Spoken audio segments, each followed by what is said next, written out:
रमा एकादशी व्रत कथा का श्रवण करते हैं।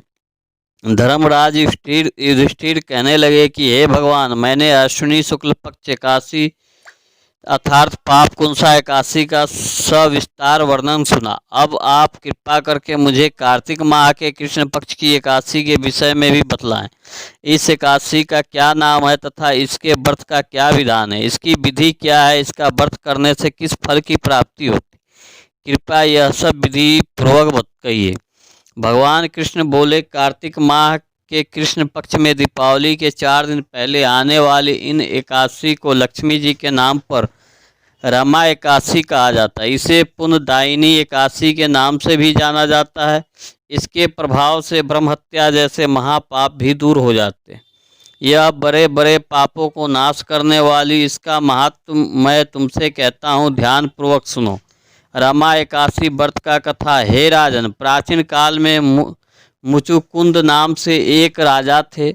उसकी इंद्र के साथ मित्रता थी और साथ ही यम, कुबेर, वरुण और विभीषण भी उसके मित्र थे। यह राजा बड़ा धर्मात्मा, विष्णु भक्त और अन्य के साथ राज करता था। उस राजा की एक कन्या थी जिसका नाम चंद्रभागा था। उस कन्या का विवाह चंद्रसेन के पुत्र शोभेन के साथ हुआ था। एक समय वह शोभन ससुराल आया। उन्हीं दिनों जल्दी ही रमा एकादशी भी आने वाली थी।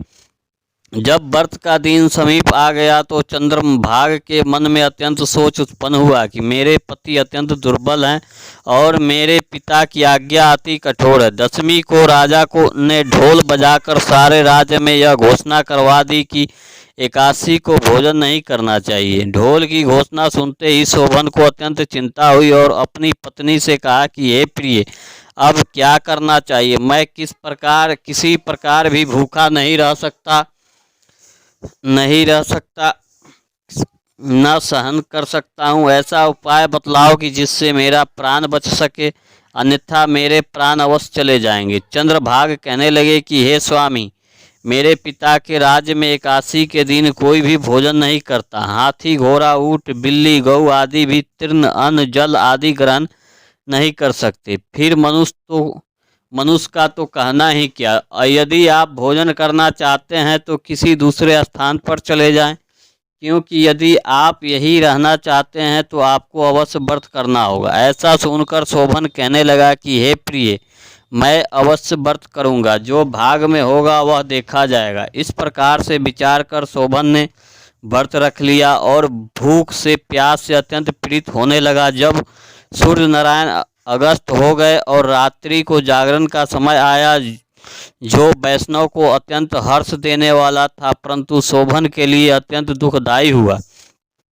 प्रातः काल होते शोभन के प्राण निकल गए। तब राजा ने सुगंधित काष्ठ से उसका दाह संस्कार करवाया, परंतु चंद्रभागा ने अपने पिता की आज्ञा से अपने शरीर को दग्ध नहीं किया और शोभन की अत्योदिष्ट क्रिया के बाद अपने पिता के घर में ही रहने लगी।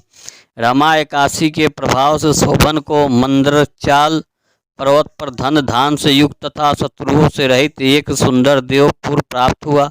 वह अत्यंत सुंदर रत्न और वैदुर मणि जटित स्वर्ण के खंभों पर निर्मित अनेक प्रकार की स्फटिक मणियों से सुशोभित भवन में बहुमूल्य वस्त्र भूषण तथा छत्र और चौवर से विभूषित गंध और अप्सराओं से युक्त सिंहासन पर आरूढ़ ऐसा शोभयान होता था मानो दूसरा इंद्र विराजमान हो।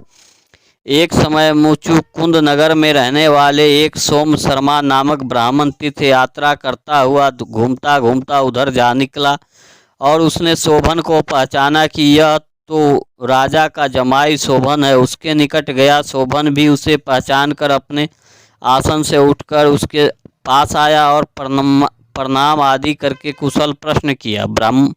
ब्राह्मण ने कहा कि राजा मुकुचुंद और आपकी पत्नी कुशल से हैं, नगर में भी सब प्रकार से कुशल हैं, परंतु हे राजन, हमें आश्चर्य हो रहा है कि आप अपना वृत्तांत कहिए कि ऐसा सुंदर नगर जो न कभी देखा न सुना आपको कैसे प्राप्त हुआ। तब शोभन बोला कि कार्तिक कृष्ण की रमा एकादशी का व्रत करने से मुझे यह नगर प्राप्त हुआ, परंतु यह अस्थिर है। यह स्थिर हो जाए ऐसा उपाय कीजिए। ब्राह्मण कहने लगे कि हे राजन, यह स्थिर क्यों नहीं है और कैसे स्थिर हो सकता है? आप बतलाइए, फिर भी मैं अवश्य में वह उपाय करूँगा। मेरी इस बात को आप मिथ्या न समझिए। शोभन ने कहा कि मैंने इस व्रत को श्रद्धा रहित होकर किया है, अतः यह सब कुछ अस्थिर है। यदि आप मुखचुंद की कन्या चंद्रभागा को यह सब वृत्तांत कहे तो यह स्थिर हो सकता है।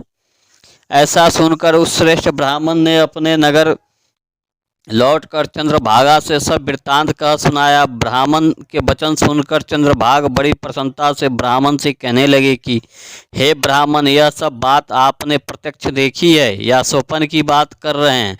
ब्राह्मण कहने लगे कि हे पुत्री, मैंने महावन में तुम्हारे पति को प्रत्यक्ष देखा है, साथ ही किसी से विजय ना हो ऐसा देवताओं के नगर के समान उसका नगर भी देखा।